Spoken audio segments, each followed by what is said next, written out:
Okay, so today we're going to do an exercise that you are going to find irritating.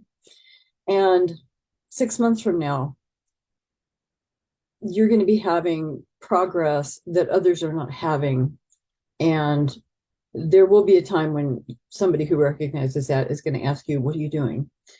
And aside from telling them, oh, I'm in the magic group, thank you, you're going to realize that, oh, Carrie was right. And I hated this when I learned about it. I hated it. We called it something else that made it really not very palatable for me. And you're gonna realize I'm gonna throw in a lot of words if I can, not because I think you're stupid, but because I came from a background of not having a very big vocabulary. And sometimes I see posts where, yeah, I know we've got autocorrect, and my posts are flawed all the time because I'm doing stuff really fast and hitting send and then going back later and going, oh, fuck. I need to hire a proofreader for my social media.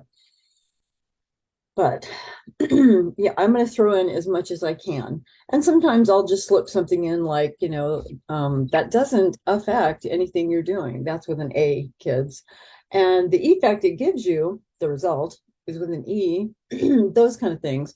Because I do see people who don't know the difference between then and than, and how to use them. Affect and effect. And I love this. Somebody told me once, affect is always a verb, except when it's not.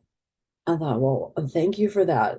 Because it is usually if something affects something else, it's doing action to something else, it's a verb.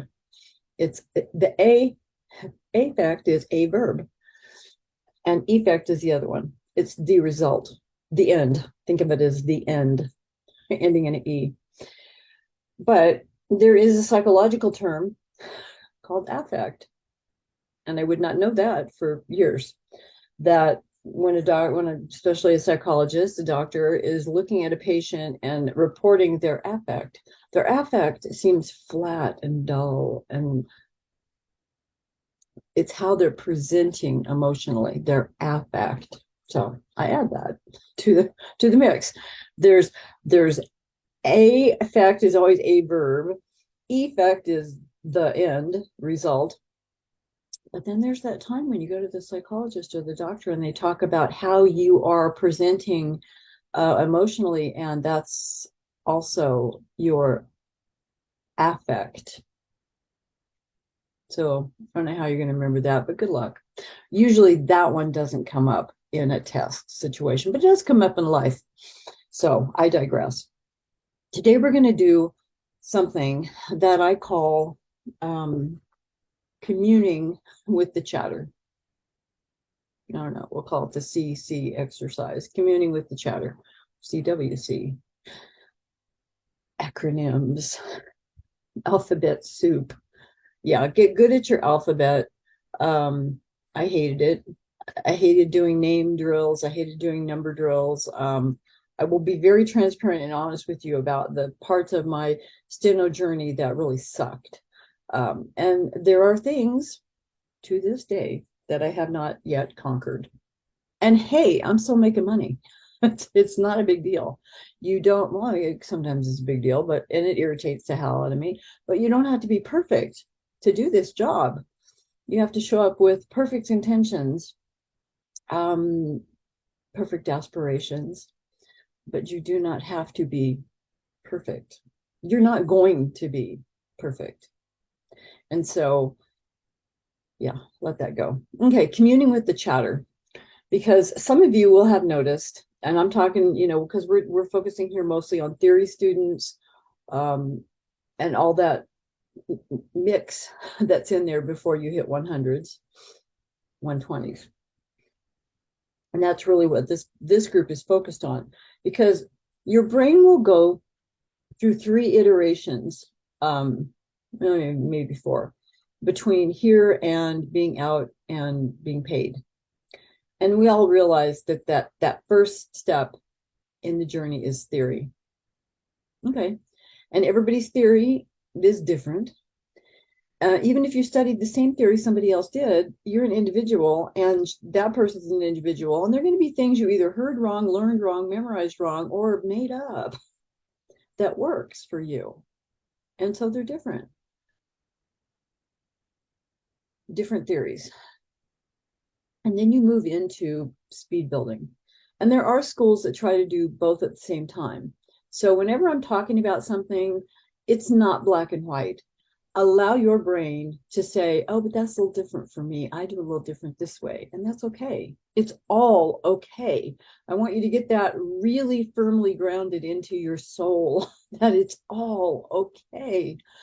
That there is no right school, there is no right theory, there is no right machine, there is no right way to do it.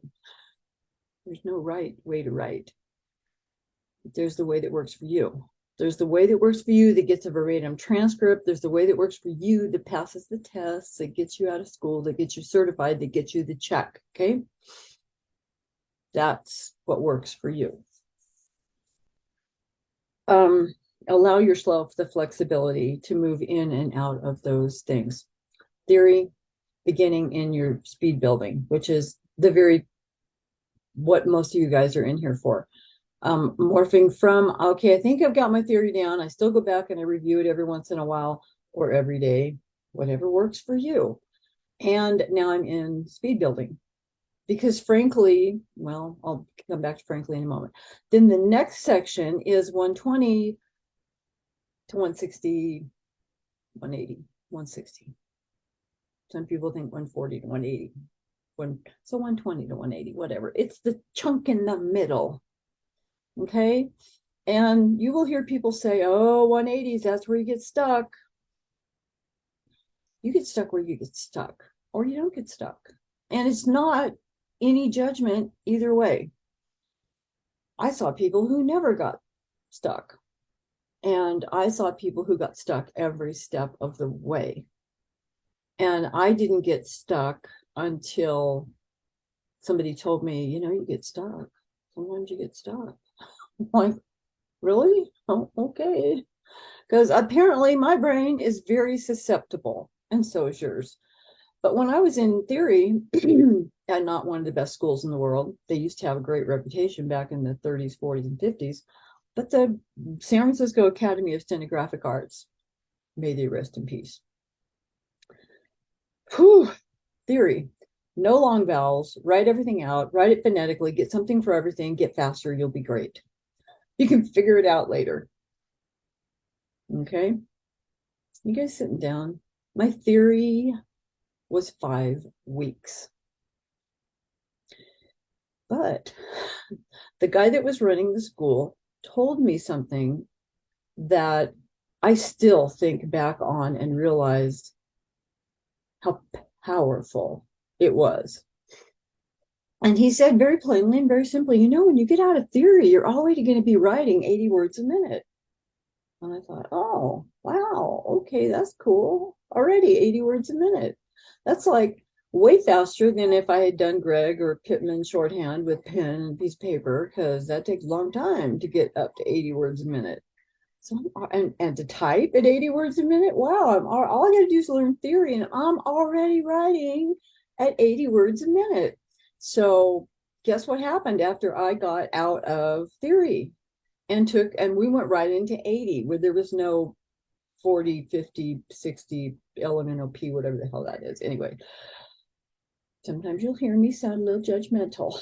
Please forgive me, because I've been doing this a long time, and sometimes I just don't understand what I don't understand. And at least I'll try to circle back and say that.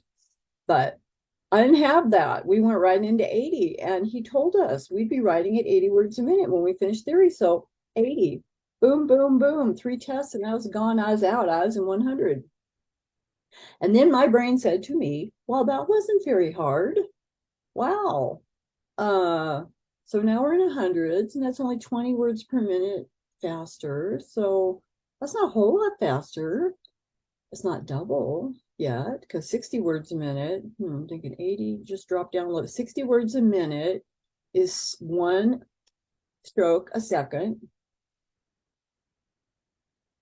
I need a metronome to get my precise 1 beat per second, 1 stroke per second. So double that would be 120, but we're only doing 100, so it's not that fast yet. Cool, I could do that.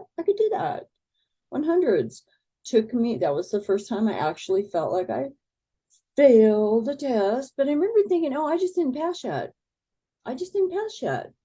Different. And for those of you, I want you to take this in. We're going to get back to the story in a minute. Carrie's brain jumps around a lot, and sometimes she talks in third person. That,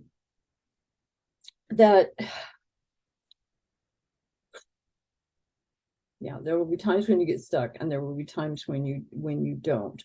And telling my brain it's not a big deal, and this isn't that hard, and it's not that much faster, and wow, I could do that. So with the beats per second thing, I want you to follow one track with me, if Carrie can stay on track long enough. If you are doing 1 beat per second, and that's 60 words per minute, and you double it for 120, and then you just double it again, that's 240. You're out of school. And that's all you got to do. All these incremental tests in the middle, they really don't mean a lot. They're not about you. They certainly do not reflect your worth. And they don't even reflect your effort. They reflect what happened that day. And every day is different. You are different. The speaker is different. The test is different. The material is different. The word is different. All of it is different every single day. You cannot compare 2 tests. That's why they make you take 3. So they know for their metrics that you're solidly in that speed. Otherwise, it'd be, oh, well, I don't know, she took 120 and that was a fluke. And so, I guess we'll let her go into the next speed. But what if that's a fluke? Oh, and then we'll still let her go into the next speed. And please forgive the pronouns. There are mostly women here in this profession at the moment. Used to be all men back in when I started. Yeah, so it's a fluke. Okay, so fluke your way all the way to the fluke school, and fluke your way all the way to the end, because it really doesn't matter. Learning theory matters. Getting faster matters. Being good enough to take the real certificate at the end that will take you out into the field. And some states you don't even need it. You just need to finish school. So put that in one of the parameters in your brain when you're thinking about that. But that's all you need. And so I want you to very, very clearly focus on the beginning, and not the end, but being out past the end. Okay, always. Your next goal is not the next speed. Your next goal is getting the hell out and getting working. And I want you to think all the way over to there. And I'm going to share, I need to start making notes, or I'm going to finish. I'm going to forget what I really want to tell you. A great example. There was a guy, I don't know, singer, comedian, somebody, and they were doing like a fundraiser thing, and they wanted to, they had to rent the theater to put on the event.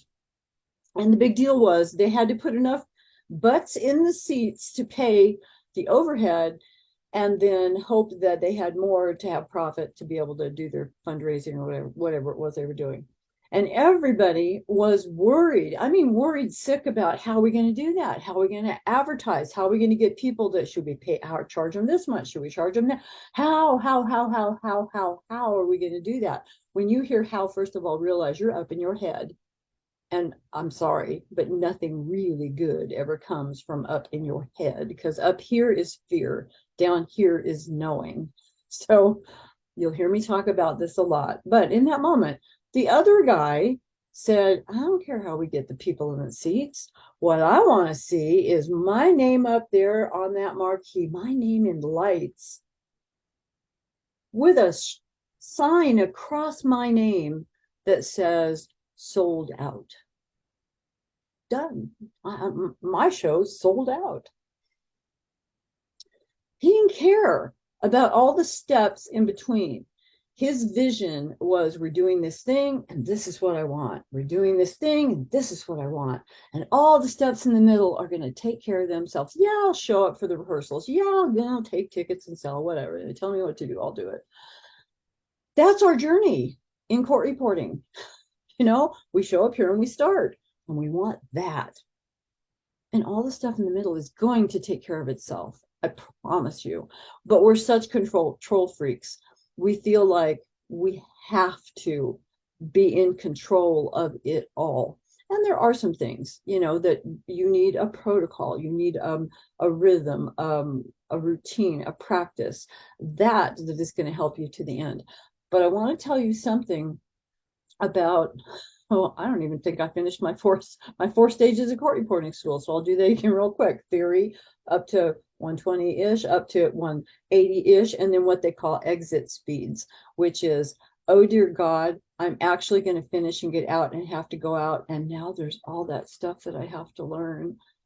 Okay, first of all, let me dispel that. There is not a whole lot of stuff you have to learn after you finish school. It will. Another great going to be reporter, and I discussed this yesterday.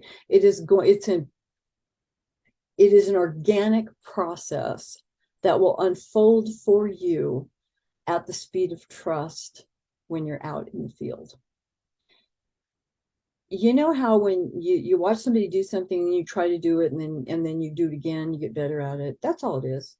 And it's not anything monumental. It's not, yeah, you're going to have to learn your software along the way, but you can do that along the way now, a little bit, like, I honest to goodness, when I got my software, for Eclipse, I had been not using software. I had been actually out of the reporting profession for about 8 years. So I needed a new system. And I called every reporter I could find in the book and said, what do you use and why? And I listened to everything everybody had to say to me, and I chose Eclipse because of their programmers and because of nobody's perfect, everybody's flawed, but they're the ones that create the programs that everybody else copies. And when they add something onto their programming, they restructure it from the beginning up so that it all flows together and works. They don't just slap a new process on and hope for the best. So I share that with you if you're ever looking to get software. But when I got my software, I didn't have time to go to the training. I was butt in the seat reporting, and I needed to know how to get in there and produce a transcript. I didn't care about the bells and the whistles. I mean, if I had to, if you put me in front of a keyboard with a printer, I could produce a transcript, but that was going to take a long time. And I knew, because there's the speed building stuff, there's the building your dictionary process that's built into a lot, well, they should be, most of the software that you get. So you can get in there and start building a dictionary. And don't be afraid that I don't know how to write stuff, so I don't know how to build my dictionary. Just put it in how you know how to write it now. Because trust me, what goes into your subconscious first, when you're under stress and rushed and frantic to get down every word, your subconscious is going to dive to the bottom of your, excuse me, to your steno dictionary, and it's going to pull up the first way you ever wrote that word. It doesn't care. It wants the fastest. And the one that's in there first is in there deepest, and it's going to be the fastest. Trust it. A lot of this stuff is, it's a mental game, but a lot of it is just, it's trusting the whole process. So what I wanted to tell you about tests that nobody else will tell you about tests is that there are seemingly an infinite, first of all, digress, where in the universe is 94% a fail? Where the hell did that come from? Because that will do nothing but make you feel bad about yourself. Okay? It's not a fail. They can say it's a fail. Even the California CSR board, when they send out their damn letters, they say, we regret to inform you, you have failed the test. Well, F you. You know what? I've seen emails from you people that were grammatically incorrect and punctuation nightmares. So don't tell me I don't know what I'm doing. Okay, so I didn't pass by your metrics. That's all. It's not about me. It's not about me. Now I have more information with which to decide what do I want to do going forward once I have failed the state test, once I have not passed the state test by your parameters. Doesn't mean I'm not writing fast enough. Doesn't mean I'm not ready to report. It means I didn't do what I was hoping I would do on that day. There will be other days. So what school does not tell you, what your family and your friends don't understand is that, when did they get 94% on anything? Because I saw my friends going to college and getting C's and just D's and just barely slipping by. And then they got to go to the next class and the next semester and then the next class and the next semester. And the next thing I knew, they had a degree and they were unemployed or working at O'Reilly's. Nothing wrong with that. I'm just saying it hurt because I thought, oh my God, I've got it in my school in California, it was 97.5. And at the school I started with, it was 98.5% to get to the next speed. And it was 3 tests in each speed. And in that first school, there was a time when I swear, I think they wanted us to do consecutive passes. If we didn't, we dropped back and had to do it again, which sounds really horrible, but yeah, okay, I get it. If I can do that, I can do anything. I deserve to be in the next speed. Also, are you trying to keep me in school forever? Because there are schools out there that really don't care, and they will tell you you're not ready because they don't want you to leave. And or they want you to be the statistic in their file that says, oh, here was a first-time reporter, first-time test taker, and they passed. So look how many first-timers we had. Now, we could let everybody take the test. God, we're going to have to address that later. We could let everybody take the test, and maybe 50% of them pass. Okay, so now we're a school that has 50% pass rate.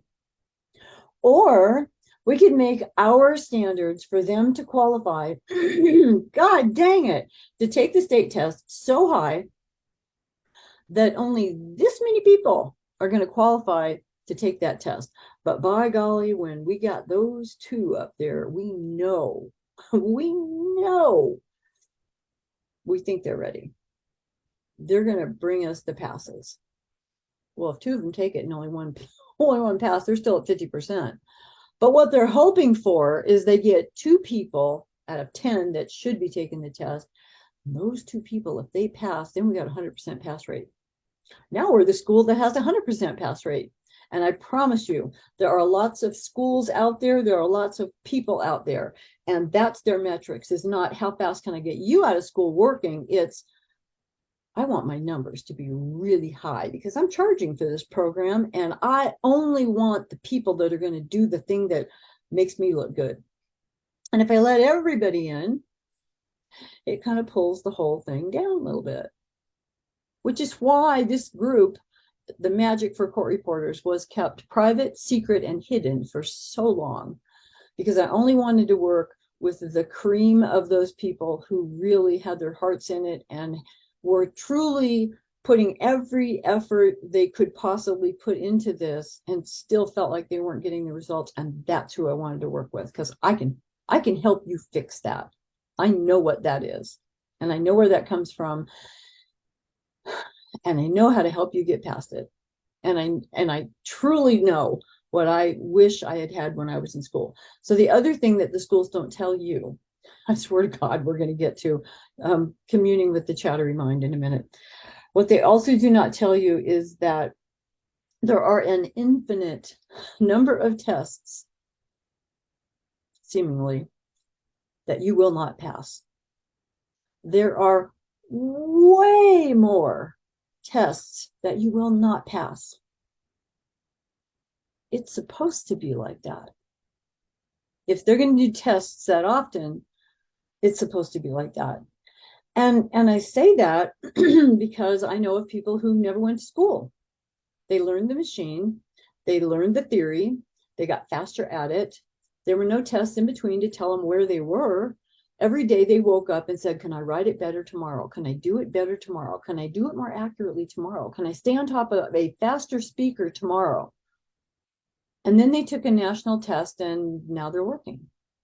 And one of them is head of the Asian Arbitration Association of Court Reporters. She's running the whole segment of, it's an international business that she runs their whole Asian department and still reports full-time, captions, reports everything. She's freaking phenomenal. Jade King, follow her. She's amazing. She doesn't post a lot. She works a lot. Amazing person. So there are an infinite number of tests that you will not pass. And you'll feel bad and you'll cry and you'll fret and you'll be frustrated and you'll be angry, and your parents and friends around you, if you share that information with them, are going to say things like, oh God, this is so hard for them. Why didn't she just quit? You know, I've never seen anybody so tenacious. She didn't realize she's just failing all the time. I mean, when was the last time she actually said she had a pass? It's been like, I don't know, months, years. It's been a long time. How do I and your family is wondering, how do I support you when I do, you know, they don't even know, they don't know what you're doing. They just know you're failing a lot, which is also what your subconscious mind is doing too, because it thinks it's the greatest predictor in the world. It's the greatest fortune teller ever. And it looks at tomorrow and the test you're going to take tomorrow, and it says, wow, well, out of all the tests I've seen you take, you fail most of them. So you're probably going to fail tomorrow too. Is that true? Is that true? And thank God that part of our brain didn't exist. It did not exist when we were learning how to walk. Because if it had, we would never, none of us would ever be walking. 90% of the people in the world would have dropped out of walking, because somebody would, your brain, you stand up and you try to take a step and you fall. And you stand up again and you take another step and you fall. And you stand up and you take a step, you almost make a step and you fall. And if that part of our brain existed at that point, it would have said, oh God, just quit.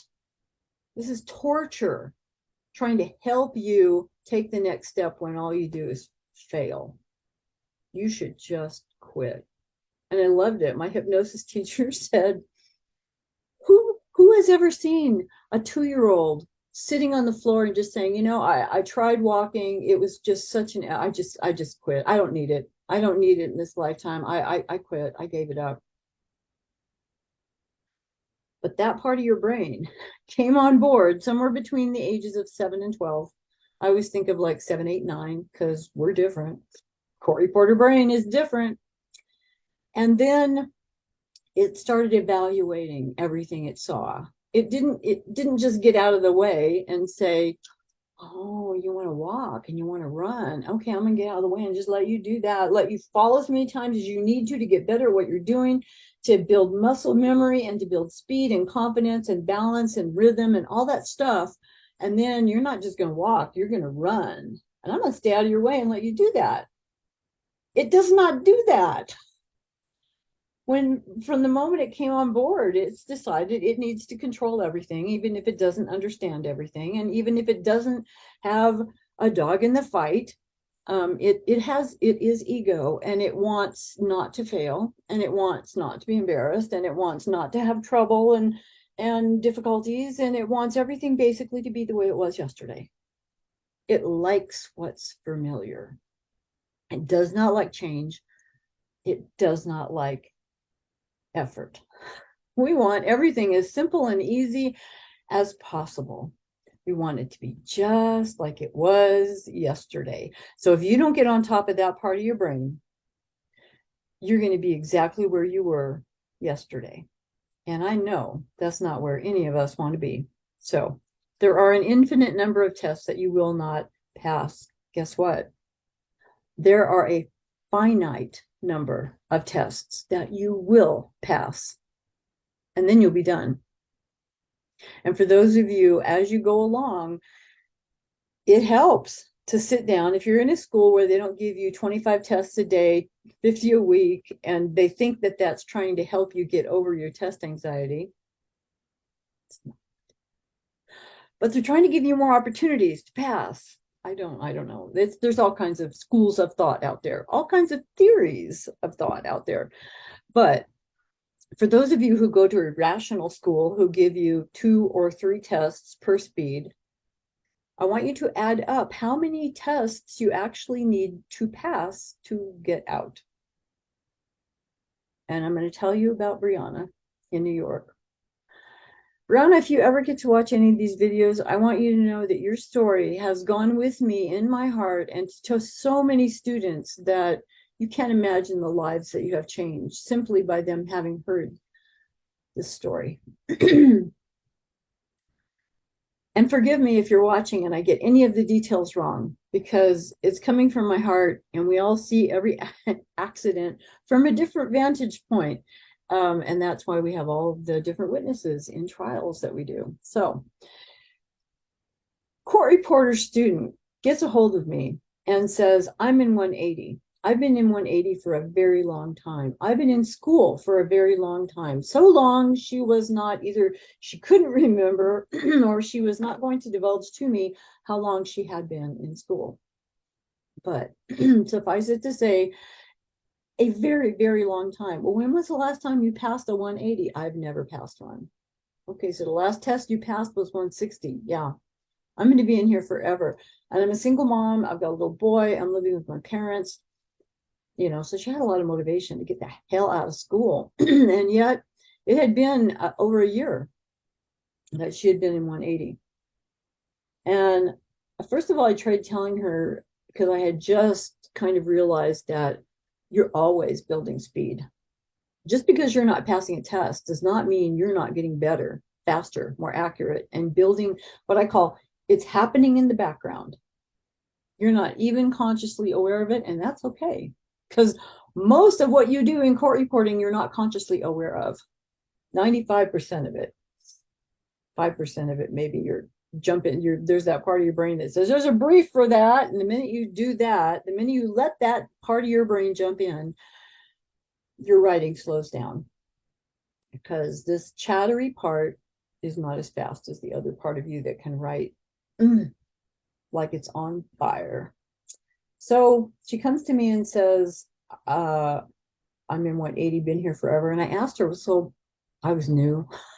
So how long do you think you're going to be in 180? And she said to me very clear, a really, really long time.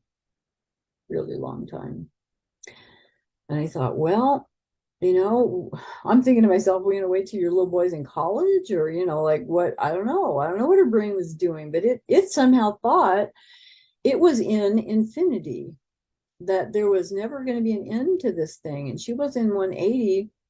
And sometimes I work with people that are in 180 and their fear is getting out and having to work. And once I tell them, you realize you don't have to work, right? You can just get your certificate and just kind of think about it for a while. All of a sudden, boom, boom, boom, they're gone.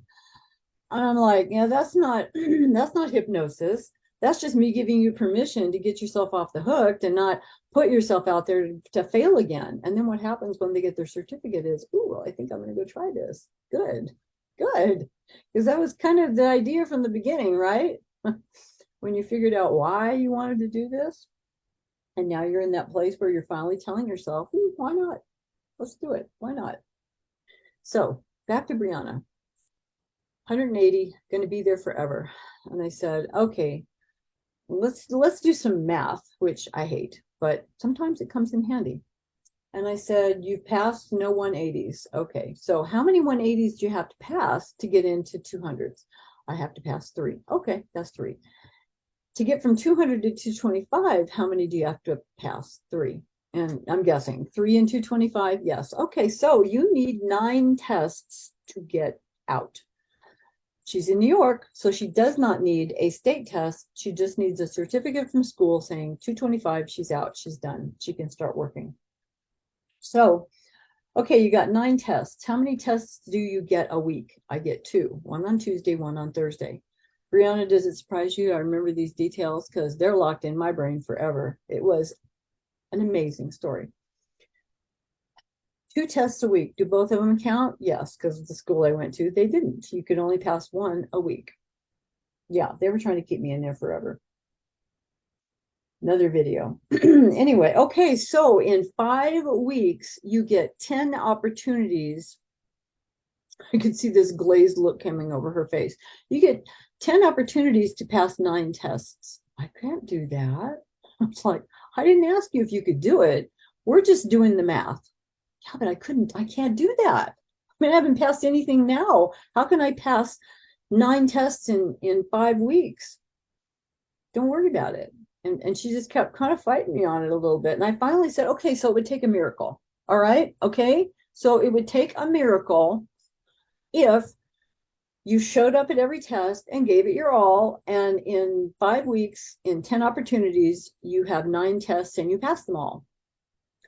If that happened, I can't do that. If you had a miracle and that happened, it's like, don't make me get out my magic wand. But if that happened, if you had a miracle and that happened, what's the date at which you could be out of school? And I remember coming up with something crazy, like, it was like it was March. And I think we were, I don't know, talking the end of January or something like that. It blows my mind that I remember the details that I do. But we came up with a date. And I said, okay, I want you to just take a deep breath and I want you to tell your brain, hypothetically, if a miracle happened, this is a date when I could be out of school. Okay, that's all. That's all. I just want that part of your brain that thinks you're locked into infinity to know that that's not true. It's just not true. It's a thought. It's a belief predicated on what you've seen in the past, built on what it thinks is evidence of and predicting the future. And it's not true. So we did a whole session. I tried to see if there was anything else deep in there that was maybe holding her back, why it'd be a good idea not to get out of school.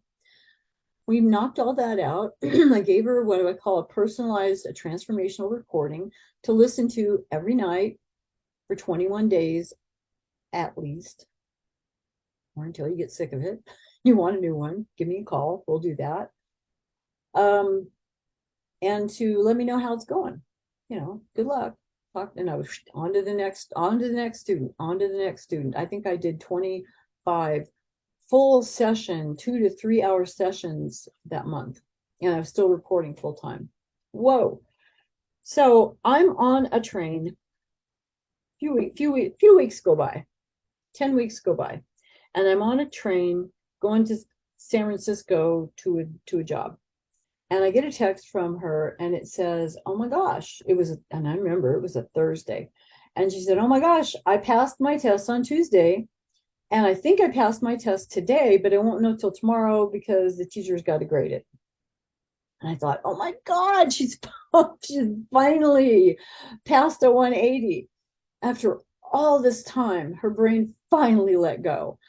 Finally said, oh, hell, she's going to make us do this whether we want to be lazy or not. I thought, good for you. All right, I know. All right, go right on. And so I went to my job and I was like so excited. I literally was sharing the whole story with the attorneys. And I'm like, yeah, we got a shortage, but I'm working with students. And my goal is, by God, we're going to get students out there working because it's good for the industry, but it's good for the students. Oh, so I get on the train and I'm headed back home. And I get another text from her. And she said, my teacher was so excited for me. She graded my paper and I passed. And I'm thinking, oh my God, this is just like so freaking cool. 2 tests in 1 week. And I know once somebody gets that breakthrough and their belief starts changing on what's possible for them, then all kinds of miracles start happening. So then the next text came in and it said, that happened so fast, I forgot to get my notary. And I thought, well, what do you need your notary for in 1 year and 180? You got time, right? And she wrote back and she said, no, that was my last 220. I'm done.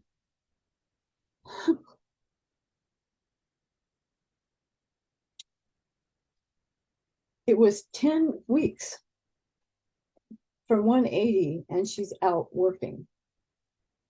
So when you guys tell me you're stuck, I want you to remember that story, because you're only as stuck as you believe you are. So let's take some time, because I need to stop crying, and work on communing with the chattery mind. And this is what I want you to do today, and I'm going to do it with you. We're going to set an alarm for 1 minute. 1 minute. I promise you, it's not longer than 1 minute. We're going to sit here, and we're not going to do anything. We're just going to take a deep breath. We're going to close our eyes. I'm going to tell you, begin. And we're going to feel what it feels like for a minute to do absolutely nothing.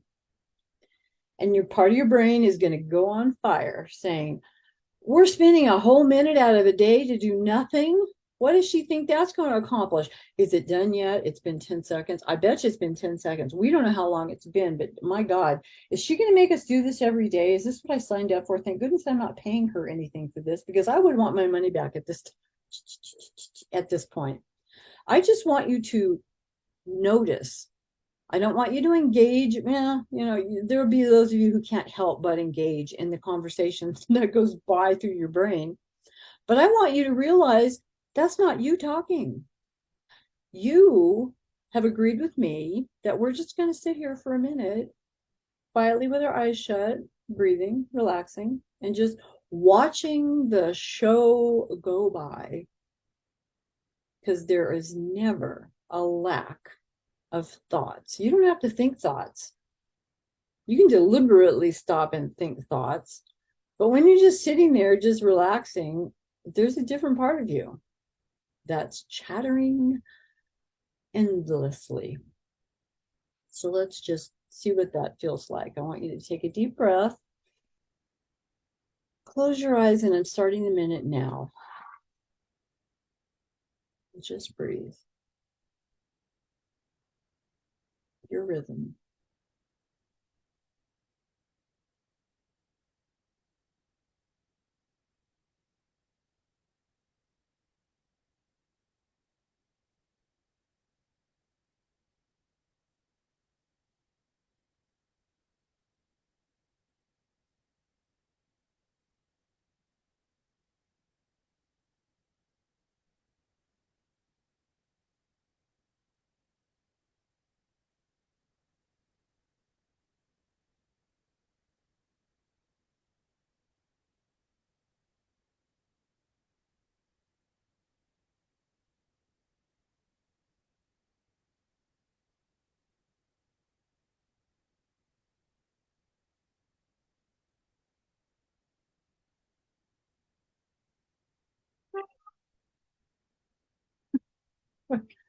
How cute.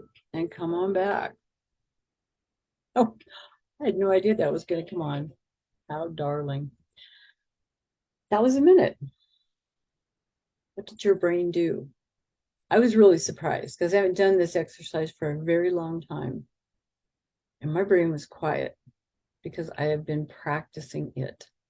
I've been allowing it to do what it does without attaching to it. And it actually took quite a while before my brain said, I wonder how many seconds that's been. And then I heard the dogs next door barking. And it was like, oh, dogs. Thoughts, just thoughts. I wonder if it's been a minute yet. It's interesting to do nothing. That was a thought that went by. These are not the thoughts that went through my head a year ago, 2 years ago, even 6 months ago, honestly. That is what it is like to meditate. And that's why I don't use the M word. Because we've got this idea that meditating means, well, first of all, it means to be alone with you quietly with your thoughts. And if you're like me, that was terrifying.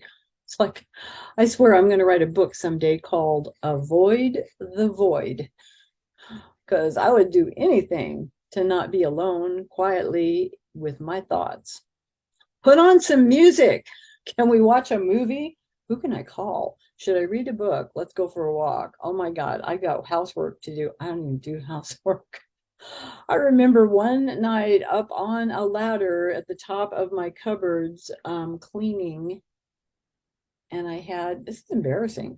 I had a little tub of peanut butter and some chocolate chips and a knife, butter knife. And it was like into the peanut butter with the chocolate, clean another shelf. And I remember in that moment having a conscious awareness moment where I thought, what the fuck are you doing? What are you worried about? What are you scared of? What's really going on here? I didn't know. I had no idea. And it was not solved that night. I would deliberately push it down, put it away, and not deal with it for, oh my God, 30 years. On and off, it would flare up. I'd be frustrated. I'd want things to be better, calmer, peaceful, happy. It would be 30 years. And it would take a major upheaval in my life to bring me to my knees to say, oh my God, I'm the common denominator in my life. I'm the one, somehow, I don't understand it, but somehow I know I'm somehow responsible for all of the stuff that's not going the way I want to. I need help. I mean, like, not like I need help. I need somebody to help me. I need a guide. I need somebody in the world to tell me this is a thing and it's okay and you're not crazy. I mean, maybe a little bit, but you're not crazy. This is actually a thing and people don't talk about it. And good news is there's all kinds of ways to get past it, but you can't fix the hole in the wall until the day you look up and go, oh my God, there's a hole in the wall. Well, what do I want to do about that? Or do I? Maybe I don't. Maybe I'll hang a picture over it. Maybe I'll have a drink and not look at it. Maybe I'll hang a picture over it so I can't see it. Maybe I'll distract myself with Netflix so I can't see it. Maybe I'll do some drugs so I can't see it. Maybe I'll call up a whole bunch of friends and have a party because I don't want to see it. Maybe I'll go out dancing because I don't want to see it. That's the picture you hang over the hole. It's all the things you do in life to buffer and distract from the thing you don't want to feel, the thing you don't want to have to look at and come to grips with. And what I'm telling you here is you don't have to. You will when you're ready. And if you don't in this lifetime, that's okay too. So all of the rest of this, though, are things that will get you out of school faster. They are things that will give you that ticket to go and make money. And trust me, there is so much money to be made out there right now. And there are people in pockets in the United States that are not making the kind of money that I'm making. But I think to myself, well, when I first got out of school, I think, of course, that was in the 70s, you guys. So go back and, Google what was the average income of, I don't know, a court reporter in 1979. Because I remember making like $15,000 in, don't laugh, in my first 6 months. But that was probably, I don't know, double what I had made in any other time in my life. And I'd worked in a law office. Part of what I did putting myself through school was working as a legal secretary, thankless job from hell. And so the next year I made 30, and the next year I remember making like 45-ish, and it just kept going up. And I realized I was taking on more work because I could produce more work because my notes had cleaned up miraculously. You know how hard you try to clean them up in school? Once you're out of school and your brain equates, oh, we can make more money in less time if our notes are clean. If we're writing punctuation while we're writing, it all goes faster. I can make more money and have more spare time. Oh, well, we'll do that because now your brain has a reason. It has a reason to do what you're asking it to do. In school, it's just like, why would we do that? why would we? Because then you're just going to want to get in the next speed and we're going to have to do it all over again. It's not like I'm going to make more money with less effort and have more free time. That's never going to happen in school. So once you're out, it has its own reasons and then it gets on board. So what we want to do in this group is get that on board real fast. So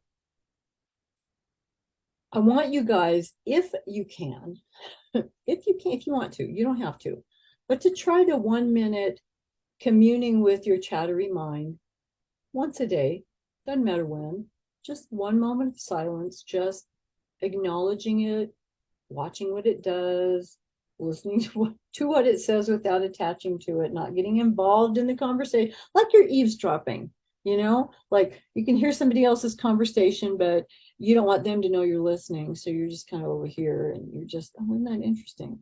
And you're not getting involved in it. You're not getting attached to it. It's just happening. And we're going to get really good at that. And some of you have heard this story of when my daughter was going to court reporting school. No, it was not my choice for her. I was willing to send her to Paris to design school or to whatever she wanted to do. And it was like, why would you want to be a court? Please don't take this wrong, you guys. Why would you want to be a court reporter? Because you've seen how much, the working nights before I knew how to say no and run my life in a way that was balanced and protected. I would be working every night, all night, weekends. It's like I didn't have a life because I didn't know how to do it any other way. And I was still running on the old program from my grandmother that said, you have to work really hard for every dollar you get in this lifetime. And so I was working really hard because I just didn't feel like I could take the dollars I was getting if I wasn't working really hard, because that's what grandma said. And that was a belief I carried, but it wasn't true. It was, and it all changed after 20 years of doing it that way.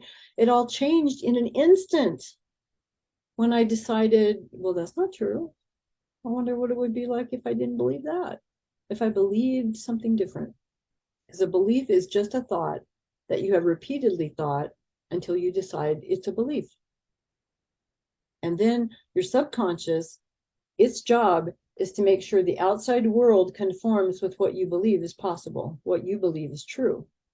So when you look out into the world, that's what you see. You see reflected back to you what you believe. And if you want to know where you are mentally, psychologically, all of that, if you want to know where you are on your journey of unfoldment and enlightenment or whatever it is you're on, all you have to do is look at the world around you. And that's a reflection of what's going on inside you. The struggle, the frustration, the good, the wins, the losses. I can never do this. I'm never going to be able to do this. Can I do this? Maybe this was meant for somebody else. Why did I ever sign up for this? Whatever it is you're seeing in your outside world is a reflection of what you believe. We're going to have more talks about this, but you want to change your outside world? You can't change your outside world from the outside. But if you change the inside world, the whole world will change for you. And all I can do is say that to you, because until you've experienced it, it's just going to be somebody's words. It was for me for a very long time, watching everybody else's lives change and sitting back and going, yeah, but that's for them. It's not for me. No, it's for you. The minute you step up and own it and say, well, maybe I'm afraid of what's coming next. Maybe I'm afraid of that version of me. Maybe I'd have to do more, be more, or show up differently to be that person, to have that life. And I'm scared of that. I love it. Somebody said to me, we were working together, and she said, well, what if I don't like that future version of me? And I thought, well, we're not creating something that's not you. In fact, we're not changing you into something that you aren't. We're actually stripping away everything that was never you. And we're going back to who you were before the world got a hold of you and made you think differently. We're just going back to recapture who you were always meant to be. That was a really long video. Not my intention, but a lot of good information. I love you guys. I'll talk to you again soon.